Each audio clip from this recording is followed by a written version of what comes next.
आम जनजीवन की स्कोप और प्रकोप का सामना कर रहा है। रावण ने छल किया था। अगर अहंकारी सत्ता कमजोर जनता के साथ ऐसा कोई छल करे, नागरिकों का दमन करे, तब नागरिक लक्ष्मण रेखा लांघ सकते हैं।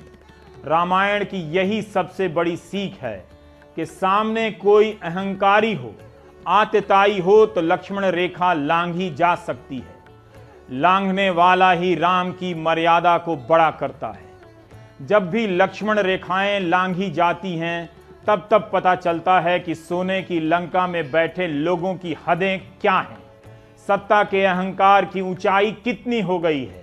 नियति जब लक्ष्मण रेखा खींचती है तो इसलिए नहीं कि आप खुद को कैद कर लें, डर जाएं, इसलिए कि कोई सत्ता अगर छल प्रपंच करे तो लक्ष्मण रेखा को लांघिए, ताकि राम की मर्यादा कायम होने का फिर से अवसर आए। और पहचान, आप कौन? लंकेश रावण। नहीं, जगत नरेश रावण।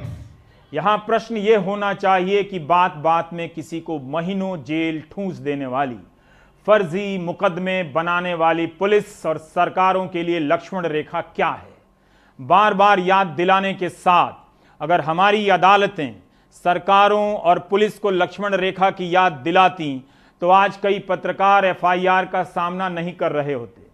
क्या सभी मामलों में लक्ष्मण रेखा पत्रकारों ने ही लांघी है या सत्ता और उसकी पुलिस ने भी लांघी है? डॉक्टर कफील खान पर एक भाषण देने के लिए राष्ट्रीय सुरक्षा कानून की धारा लगा दी गई। बिना जमानत के 6 महीने से बंद हैं।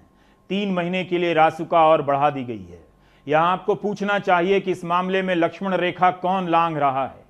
क्या भारत जैसे एक शक्तिशाली देश की राष्ट्रीय सुरक्षा एक डॉक्टर कफील खान के भाषण से हिल जाती है? सुधा भारद्वाज, गौतम नवलखा, आनंद तेलतुंबड़े, वरवर राव, शोभा सेन, सुरेंद्र गडलिंग, महेश राउत, अरुण फरेरा, सुधीर ढावले, रोना विल्सन, वर्नन गोंजाल्वेस, हैनी बाबू, जीएन साई बाबा। पूर्वी दिल्ली के दंगों की साजिश के आरोप में सफूरा जरगर, दिवांगना कालिता, नताशा नरवाल, गुलफिशा, खालिद सैफी, मीरन हैदर, शिफाउर रहमान के नाम जुड़ चुके हैं। प्रोफेसर अपूर्वानंद से पूछताछ हुई है। जैसे ट्रकों पर भरकर हथियारों से लैस वो हिंसक भीड़ इन प्रोफेसरों और छात्रों के इशारे पर आई हो। इनमें से कई जांच के नाम पर महीनों जेल में सड़ाए जा रहे हैं। कुछ और नाम जुड़ सकते हैं। तब हमें लक्ष्मण रेखा की याद क्यों नहीं आती है? सरकार, सत्ता और पुलिस की लक्ष्मण रेखा क्या है? जब अररिया में एक बलात्कार पीड़िता और उसके साथी को अदालत ही जेल भेज देती है, तब क्या न्यायपालिका किसी को लक्ष्मण रेखा की याद दिलाती है?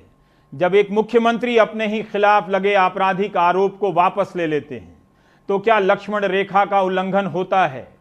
तब इस रेखा की बात क्यों नहीं होती? 2017 में योगी आदित्यनाथ की सरकार ने अपने ही आदेश से 1995 का केस वापस ले लिया जो मुख्यमंत्री के खिलाफ था।